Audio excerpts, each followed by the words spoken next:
बिस्मिल्लाहिर्रहमानिर्रहीम, अस्सलाम वालेकुम, वेलकम टू एनिस व्लॉग। और आज जिस टॉपिक पे मैं बात करना चाह रही हूँ, करंटली ये सब कुछ हुआ है यूट्यूब पे, तो मैं उन व्लॉगर को कहना चाहूँगी कि जिन्होंने किसी की वालदा की बेइज्जती की है और मतलब आपकी कैसे ज़रूरत हो सकती है एक मुसलमान होने की हैसियत से कि आप किसी की वालदा या किसी की माँ के मुताल्लिक इस तरीके की बातें करें या उनकी पिक्स को गलत यूज़ करें।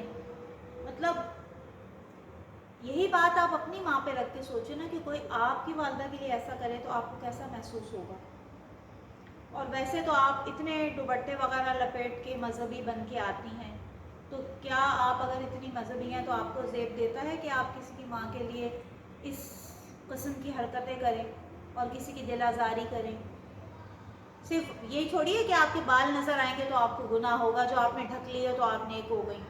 ये भी तो गुनाह है ना कि आपने किसी की वालदा के लिए जो बात की, तो वो भी तो गुनाह ही के ज़ुमरे में आएगा ना। हम सिर्फ यहाँ तक गुनाह सवाब को क्यों लेते हैं कि बस दुपट्टा ओढ़ लिया, अब हम सबसे बड़े नेक हैं।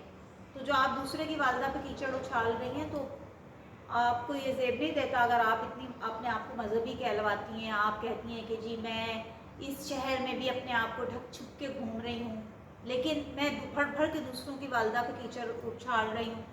और आपको बिल्कुल कोई हक नहीं है कि आप किसी की वालदा के लिए ऐसी बात करें। माँ की इज़्ज़त बहुत बड़ी होती है। देखिए, हर औलाद जो है ना, वो चाहे मैं हूँ या कोई भी हो, वो अपने माँ बाप की इज़्ज़त के मुतालिक जो है ना बहुत बहुत टची होते हैं।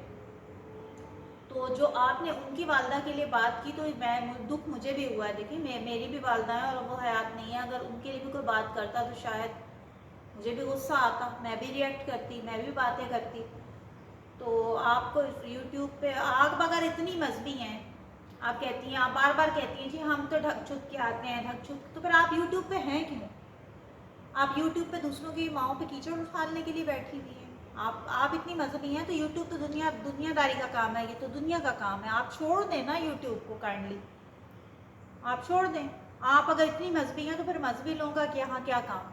आप यहाँ इसलिए बैठी हैं कि आप उसकी बातें, मैंने आपकी नोटिस किया बहुत दिनों से कि आप जिसका जो इशू देखती हैं उसको हाईलाइट कर देती हैं। और अब तो आपने हद कर दी कि किसी की वालदा की पकड़ के आपने पिक लगा दी, आपने बेइज्जती कर। आपकी कैसे ज़रूरत हुई कि आप किसी की माँ के लिए इस तरीके से बात कर सकती हैं? इस तरह तो हमारी इज्जतें भी आपसे महफूज नहीं है। आज आपने किसी की वालदा के लिए बात की है, कल को हमारी कोई बात हो गई तो आप हम हमारे इशू को भी हाईलाइट करके हमारी बेइज्जती भी शुरू कर देंगी। तो खुदारा जो है ना, लोगों की माओं की इज्जत करना सीखें। अगर आप अपनी वालदा की इज़्ज़त करती हैं तो किसी की वालदा की भी इज़्ज़त करें, और आइंदा इस किस्म की हरकतों से जो है ना आप परहेज़ करें। This is Annie signing off. अल्लाह हाफ़िज़।